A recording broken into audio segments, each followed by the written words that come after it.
When it arrives here, you put it on the lathe and you spin it. And as this is passed around on the back, you can see the lines where the tool pressed it and formed into a gold pan shape.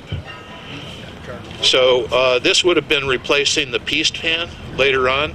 It makes its appearance in about the mid-1850s.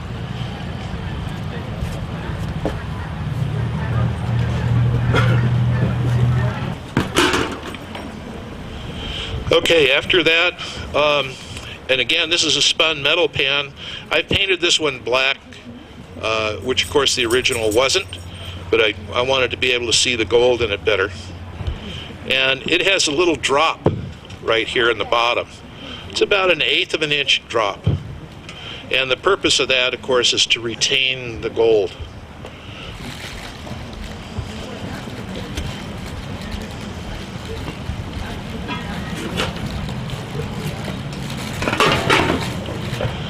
So along about the 1850s, of course, there's a big Chinese community throughout the gold region.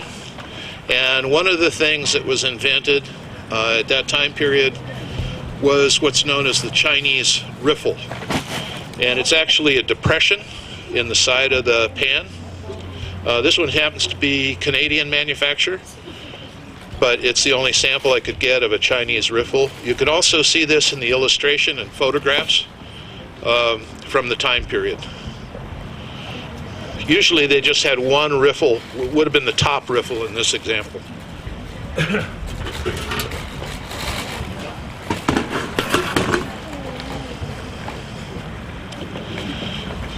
Next on the list is copper. I'm going to talk about this 2 or 3 times, but the use of copper for gold pans takes on a lot of forms. And basically what happens is, what do you suppose they did with this? Anybody got an idea? They coated it with mercury. So, and the mercury hangs onto the gold. So they would slosh mercury around in this copper pan, coat the whole thing with mercury, and then they could use it most of the day and then scrape off the amalgam from that and then boil off the mercury later. But very effective, and as I said, I'm going to be talking about this 2 or 3 times as the talk progresses. Beg pardon? It killed them and it kills people today. There's still people who are boiling mercury off in their garage in the winter. I've been around people who are professional miners, and the latest word on the use of mercury, don't. Don't use it at all.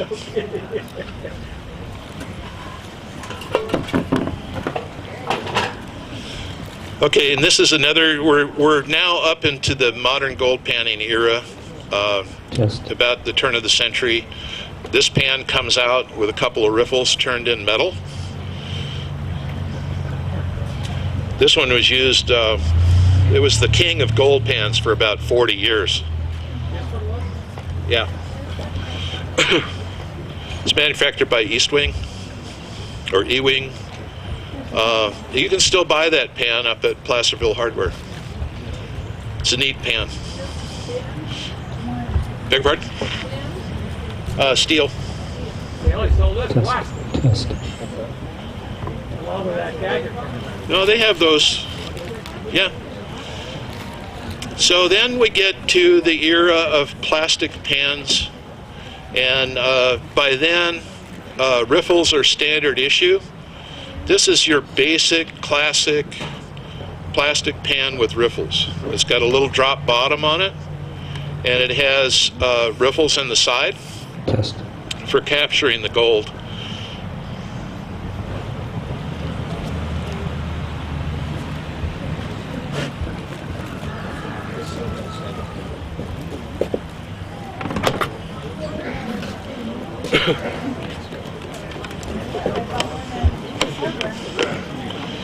All right, now in the process of developing plastic gold pans, they became more and more sophisticated, people came out with different kinds of riffles.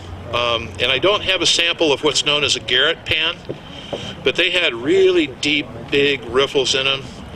And for a period of time in the mid-60s, that was pretty much the standard pan. But I'm going to hand out that one we already looked at.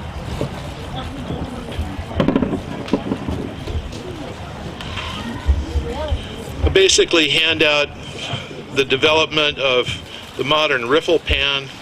This is a later version. Then it migrates to this. This used to be my competition pan for a long time. And then this is my new competition pan. In the last 20, 25 years, there's been a huge resurgence in the interest of developing the best gold pan on the face of the planet.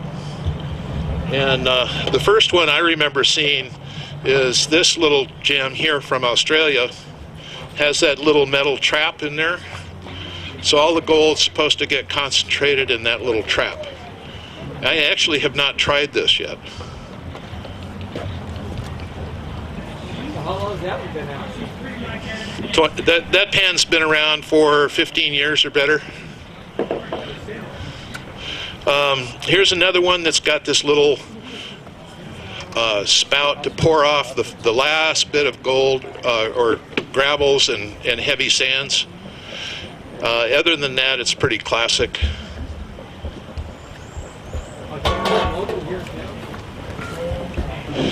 And then the latest bunch of pans are things that have interesting designs that are all predicated on the knowledge of physics. And this, like the next few pans I'm going to show you, is guaranteed to catch more gold than any other pan. But I've got a bunch of pans that make that claim.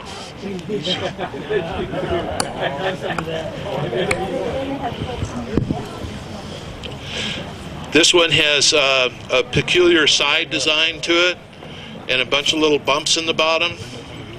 It's my understanding that the bumps are supposed to disturb the flow of the fine material on the bottom of the gold pan, and it would be concentrated right down here along this riffle when you pour it off.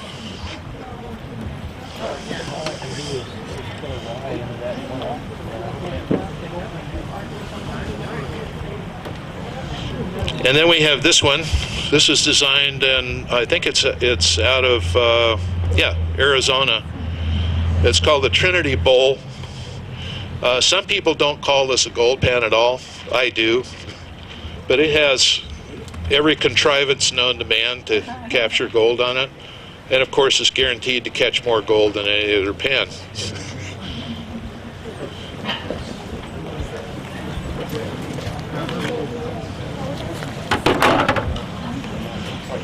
And then a variation on the round pan is our little octagonal pan here with two riffles this size and two sets of riffles that are smaller on the side. And then, of course, for getting the last bit of fines off, you don't have no riffles at all. Also guaranteed to get more gold than any other pan.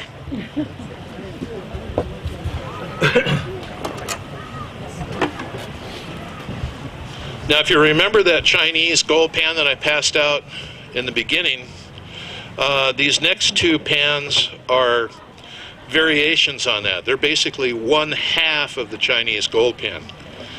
And this one is called Le Trappe. It's Canadian. Yeah. Also patented. Also guaranteed to catch all the gold. This one actually was used at one of our national gold panning championships. They're normally held up in Forest Hill in around, when is it, Holly, Labor Day? Yeah, around Labor Day.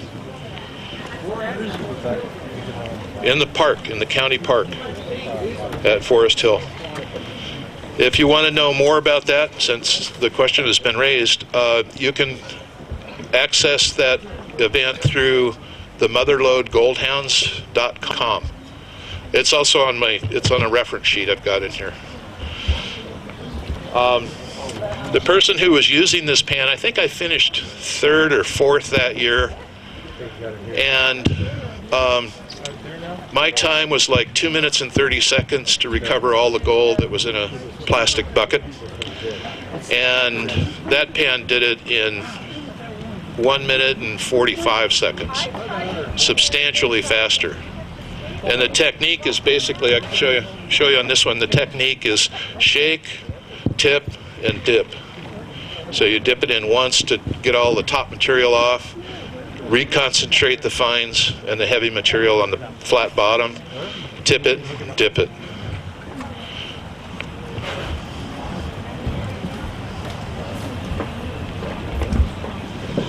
And here's a gentleman that decided, okay, I'm going to combine that square pan or rectangular pan design with the round gold pan design. And so here's what he came up with. Works exactly the same way as the La Trappe and the other pan.